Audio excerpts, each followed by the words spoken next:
Welcome to Builders of a Better World podcast, a space for depth, clarity, and honest conversation, where presence matters more than performance. Let's begin. Welcome back to Builders of a Better World, conversations for the bold and the brave to live in their audaciously authentic way in the name of building a better world. So, Sir Neff. Yes. You have to take your vow of authenticity. A vow of authenticity? Yeah. Okay. Yeah. Hearing that, what does that mean to you? What does it mean to be authentic to you? True to what it is that I truly believe. Okay. Yeah. Cool. And feel. Do you vow? I vow. You vow to be? Absolutely. Okay. 100%. Beautiful. Yeah. I also vow, as we've heard before, to be truly authentic, which for me is speaking true in love and peace. Okay. Beautiful. Yes. Good. Great. Grand. So welcome back. On today's episode, Sir Neff, also known as Nefertiti, King Neptune. Thank you. The dancing Viking. Thank you for that. I haven't actually been knighted. I want you to know that. This is authentically true. I am not yet knighted. Maybe someday. If today's the day, we don't know. It could be. Would you like to watch? I would love to get knighted. Oh, my word. You are the manager of my after-school program. Yep. For Dance Masters Performing Arts. You are a fantastic dance instructor. One of the best, honestly. Previously, one of my dance partners and coaches. Yes. Yes. Very integral part in my dance career. Very important part of the dance studio, which we have in Agora Hills, California. Neff is one of our most seasoned instructors with... Seasoned. I love that word. 30 years? 35. He can move them hips, too. Yeah. White boys got moves. I do. White boys got mad cha-cha hips. Yes. If enough people comment cha-cha Neff, we will post a video of Neff doing the cha-cha. Okay. Cha-cha Neff. I'm down. Okay, cool. So that's who you are a little bit, a semblance of who you are professionally, the tiniest bit. So I want to start by getting an understanding of what dance has meant to you. Your dance journey, because that's a very significant lead in to what we're going to talk about today. Yeah. Because that was threatened. Yes, it was. Absolutely. Your ability to keep dancing was potentially no longer a thing unless you were going to dance on one leg. That is true. Which is possible. That is true. Which is possible. Amputees dance. People in wheelchairs dance. I'm dancing right now. Yeah, like you can. Dancing is however you choose to interpret it. But dancing as you knew it, yes, was potentially going to be forever changed. Absolutely. So before we get into the story, you've made some very dramatic, life-altering, just changes to your existence, and it's been very profound, and I've witnessed it over the last couple of months. So for those of you who are struggling to transform in a way that you feel would be best for your life and for your existence, this is a really good story that I think most people will find incredibly inspiring. I hope so. If you're needing an understanding, an insight into someone else's experience and how they found their why, this is a story for you to listen in on. So, preface for us, firstly, dance in your life, because it was important. Yeah, I started dancing, of course, a long time ago.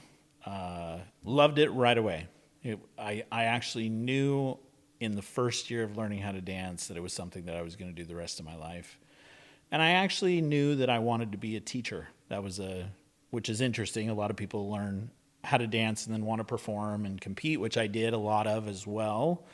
I did compete and perform on a formation team, and then I competed as a professional, and loved every minute of it. It's a passion and it's exciting for me to do that. But the love for dance came from kind of what it brought to my life as far as joy. Moving to music is really important to me. Confidence, oh my word. Before dance, not so much. After dance, yes, almost too much. You do get an ego a little bit, and I've kind of brought that back a little bit, but just a huge part of who I am comes from dance. I think the positive energy that I try to convey in my life comes from dance a little bit, as well as other things. But I mean, it has its foundation in that. Dance just brings positivity to everything, in my opinion. So very important to me, absolutely. It's how I've made my living for Ever? a long time. I actually started teaching dance really soon after I learned even, because my coach at the time asked me to be an assistant director of the team that she coached, and then also asked me to teach some other classes that she also was a part of. So I actually started teaching pretty much the third year after I started learning how to dance, and have been teaching ever since then. Which is by 18 then? I was 18 when I started teaching, yeah. And then I've taught ever since, like literally ever since. That was a part of what I did. There were times when I had to have other jobs to actually supplement my income, but for the most part, the dance, teaching dance and competing and all of that was, my career. It was my career, absolutely. How many years wise are you now today? How many years wise? Yeah, how many years old? How old are you? I am 48. 48. And you've been exclusively making your living from dance for how many years? Because it's been a long time. Exclusively, how long has it been? It's been...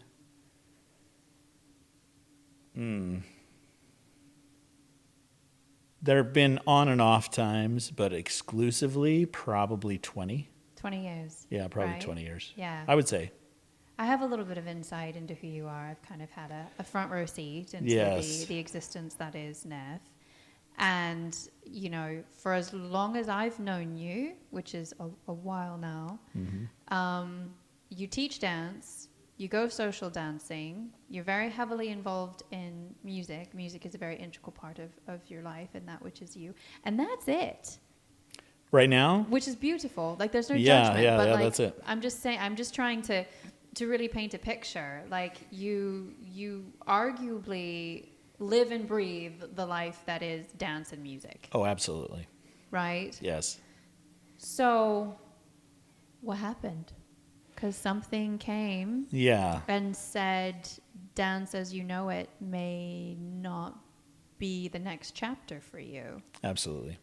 So, as with most people, COVID created a scenario that was a little more challenging, and my health started taking a hit because I wasn't very active, and I've always kind of struggled a little bit with my health. And so I wasn't very active. I wasn't dancing as much. There wasn't any other exercise that was going on. So I gained a substantial amount of weight during that time. Our studio during COVID was shut down for a year and a half. Yep. A year and a half. And I was still dancing a little bit, but not even a very big fraction of what I was doing before. So very dramatic change for me.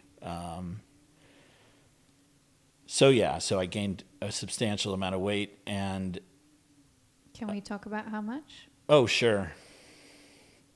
I kind of am in denial a little bit. I know how much you because I'm kind of in denial. The reality is that I did break 300 pounds. I didn't see it on the scale because once I hit 297-ish, you stopped I just wouldn't look at the scale. I just wouldn't get it on the scale. And I know that I did gain some since, at that point I did gain some. So I'm sure I broke 300 pounds. I just don't know for sure because I never saw it. At 5'10"? 5'10", 300 pounds. Yep. 3 something probably. I don't think it was much more over 300, but it was 3 something. And, obviously that scared me. So I was like, oh, I'm going to do some exercise. And I went on a hike. And when I went on the hike, I got some blood blisters on the bottom of my feet, but I didn't notice. There is some nerve damage due to, the weight and whatnot. I don't like to use specific words. Anyway, there was some nerve damage, and so I didn't feel it. And the first time I actually realized what was going on was my foot had started to swell a little, and it was getting red. And I knew that obviously something had to happen. And so I went to urgent care, and at urgent care, he was like, you need to go to a wound specialist. You have a hole in the bottom of your foot. You literally had a hole. I saw it. Yeah. It was a literal growing both in width and in depth hole, massive hole. We might even share video or pictures. Talk to my producer. I do have a we picture. I don't know if we want. I don't know if we want to, but no, we kind of do. Yeah. Because it's dramatic. It was really intense, and there was some concern pertaining to your blood sugar levels. That's correct. Yeah. And there's some diabetes. See, that's the word I don't want to use. That's the word I don't want to use. I believe I have some. I believe that I have some ability to control that, right? And yes, so there was blood sugar. There was a comment about my blood sugar. That was the first time I actually got my blood sugar tested. And it was high. And it was high. They tried to prescribe me a specific medication, and for diabetes. And I decided that I would change my life instead. So the wound wasn't healing. The wound wasn't healing. They had given me an antibiotic, and seemed like it was getting worse. The inflammation was getting worse. The coloring was getting worse. I was literally to a point where I thought that they were going to have to take the foot off, because they said if the infection got into the bone, there isn't anything that they can do about it. So I thought the infection was actually moving into the bone. The doctors that I finally ended up working with said that they, of course, were going to do anything that they could possibly do to make sure that that never became an option. But of course, as someone who utilizes their feet and legs for their career, this was a dramatic, scary, intense situation. And when those things happen, you start to think about, of course, what is more important? The satisfaction you get from eating a lot of ice cream, which I love ice cream, or being able to dance, being able to keep my foot, which became obviously the thing that I would ultimately choose over enjoying a pint of ice cream, things like that. And you mentioned it at the beginning, and you said the why. And I have to say over and over again, if you want anything to change in your life, if you want to become anything, and it doesn't have anything to do with health, it doesn't have to necessarily do with health or any of those kind of things. If you want to accomplish or change or do anything in your life, if you can find the why, and that why can be powerful enough, then everything past that point becomes easy. So would you say your why is dance, or would you say it's deeper than that? Well, it's definitely deeper than dance. Right. I mean, dance is obviously, because it is so important to me and what I do on a day-to-day basis. It's not just dance. So if you could articulate it, then what is your why? If I may ask, and if you feel so inclined to share. Well, I think, and I'm finding this in a lot of different things or different aspects of my life, but I mean, really freedom to do anything that I want. Okay. There are things that we do in our lives that actually do take away our freedom. I mean, that's the truth. Yeah.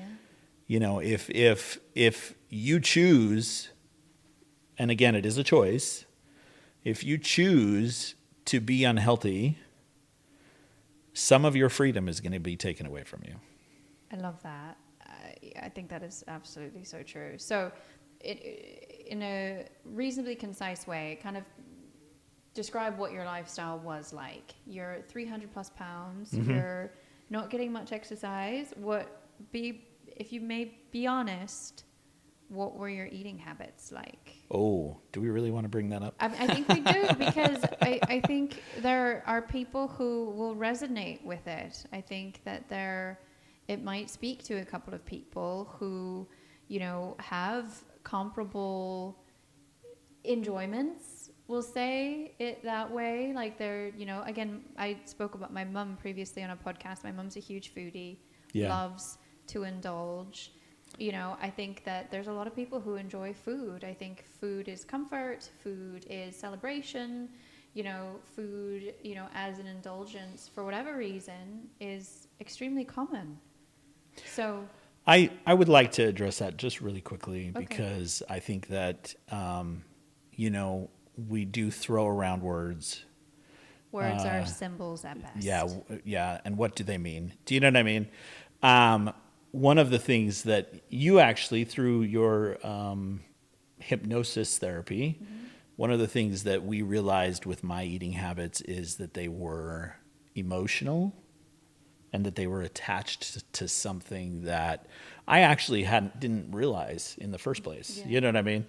And I think that you can be a foodie. When you say the word foodie, I think you can be a foodie, especially with the variety of healthy options that we have today. Oh, there's no excuse. That you can be a foodie and still be very healthy, extremely healthy. 100%. And I actually, I'm sorry, I'm going to brag about you again. I actually realized that when you and I got involved with each other, and you were vegan at the time, and not vegan anymore, but I was at the time. You were vegan at the time, and you would make these dishes that were absolutely delicious and healthy. So, because you can be vegan and unhealthy, so the dishes that you made were absolutely delicious and they were healthy.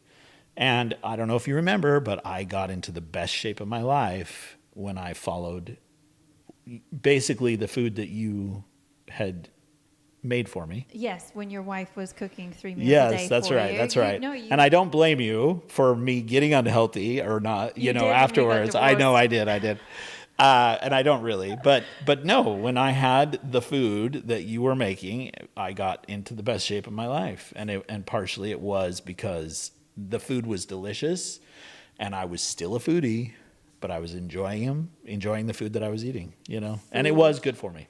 Food is fuel, food is medicine, yeah. And food can also be a place for indulgence. Absolutely. There's 100. I am a huge advocate for all of those things. So to answer your question about what I was consuming is there was a lot of sodas, which of course have a substantial amount of sugar in them.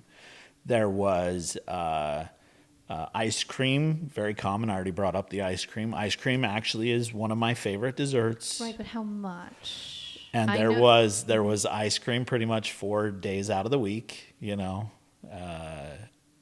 a good amount. Do you know what I mean? It wasn't a small amount. Okay, I won't make you say how much. So there was a good amount of ice cream. It was very, very common. And then, the excuses that get made about the type of food that you eat. For instance, I'm getting done with work at 10 o'clock p.m. And I'm really hungry and I want some food, but I don't want to make it myself. Well, what's available? McDonald's, Wendy's, Yeah. Arby's, Taco Bell. Right. And it's like, those are your options at 10 p.m. when you're hungry and you don't want to make your own food. And so, yeah, there's a lot of consuming of food that is really bad for you. And you make excuses because of what the situation you think needs. Right. And yeah, when you actually decide and you actually make the choice and you go, well, this is the why, and this is important to me, because again, you can't do it for other people. Totally. That's been a theme in my life too, where I've had either a significant other or somebody else be like, you need to do this and you need to do this. And I would be like, okay, sure.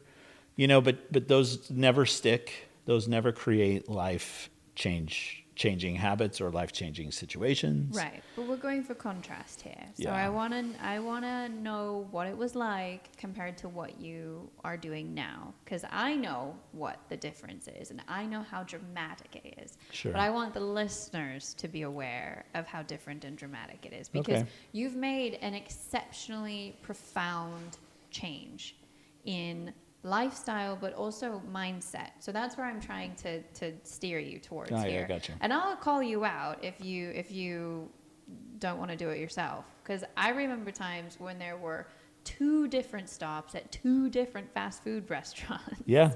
In the middle of the day. Yeah. That's true. So yes, you're indulging at 10 p.m. plus at night Right. in things that aren't healthy.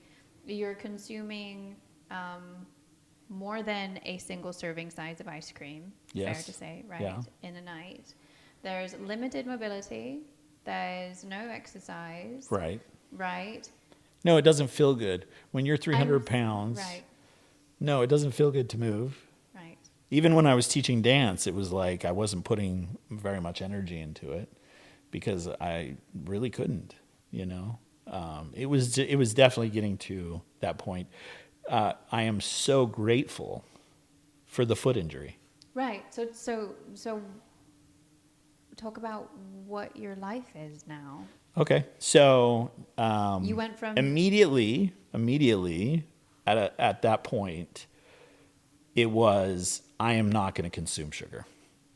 That was the first. Processed That was the sugar. first thing.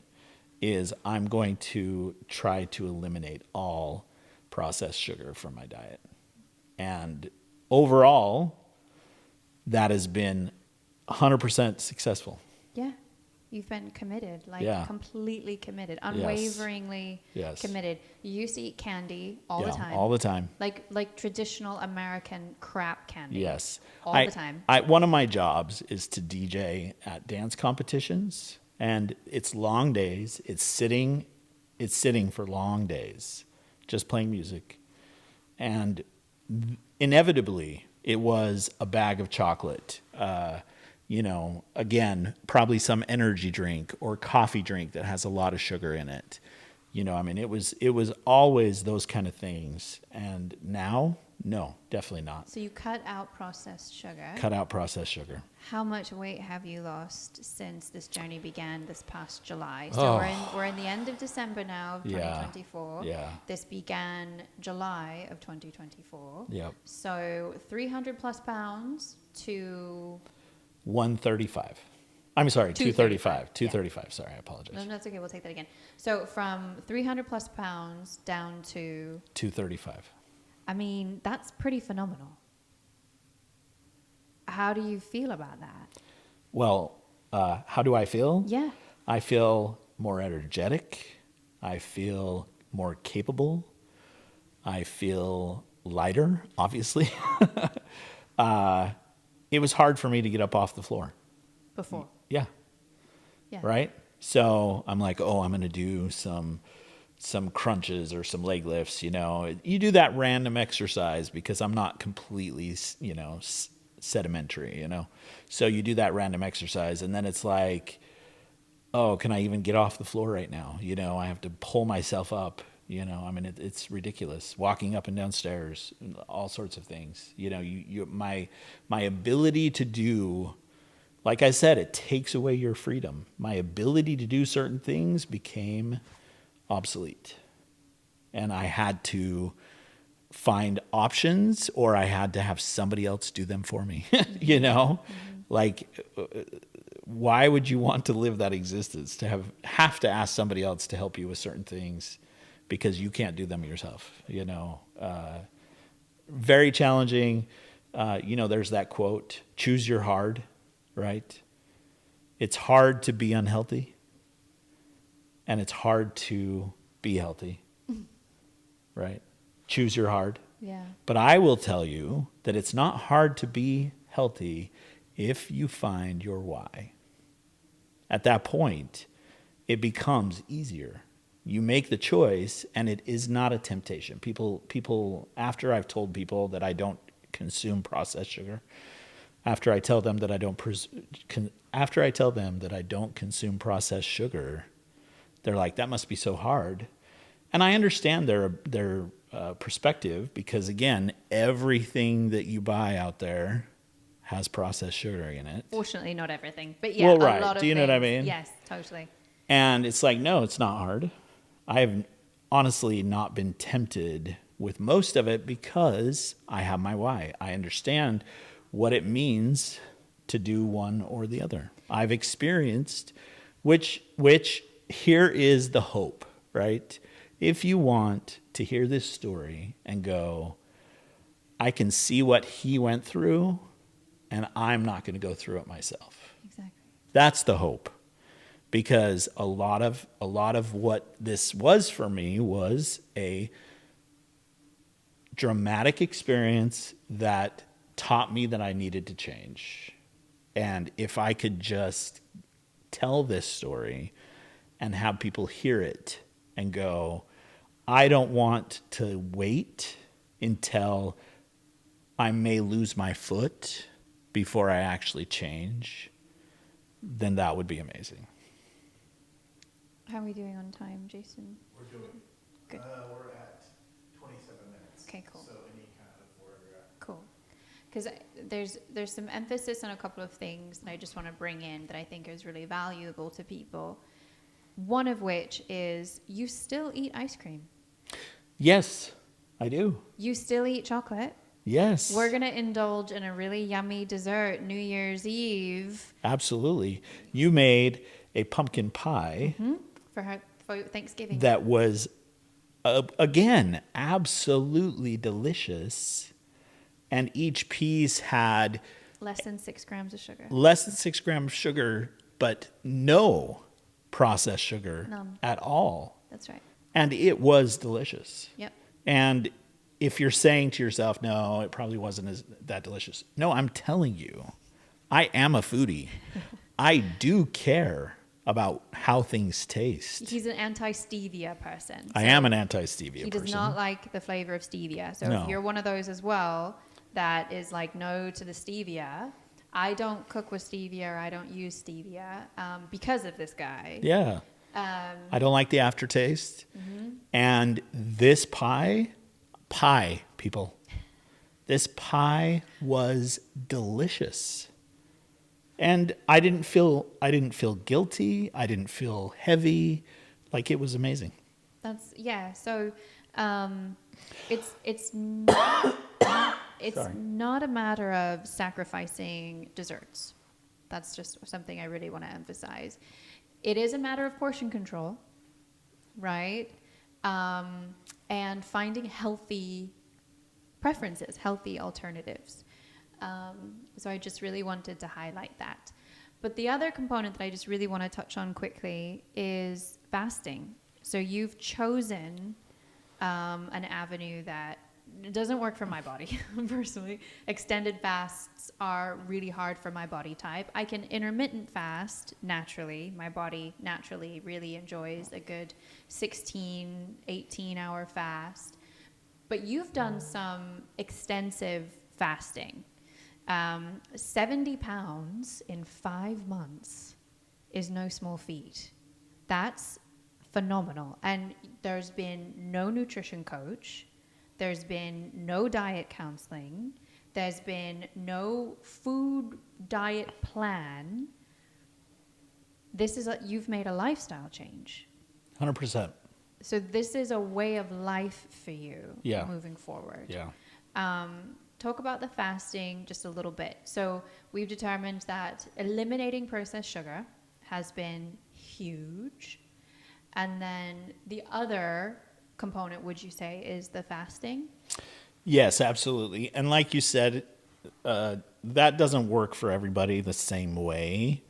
I think that some type of fasting is always good for the body because it creates, the cleansing process and Yeah. gives your body a break and whatnot. But because of course, the amount of calories that I carry as a human being, you know what I mean? I have been able to do like 4-day fasts. I think that's the most that I've done in the last little while is a 4-day fast. 2 days is very easy for me at this point. But it is extremely helpful. I know that after I get done with that fast, I'm going to feel really good. My body is going to be in a much better place. And I've definitely noticed that. Yeah. So you're saying a 2-day fast is easy for you. A 2-day fast would not be easy for me. So can you just describe a little bit as to how you feel it's easy for you? Is it something where you keep busy? Is it something where you drink, loads of fluids? Drinking water. I think drinking water is very important.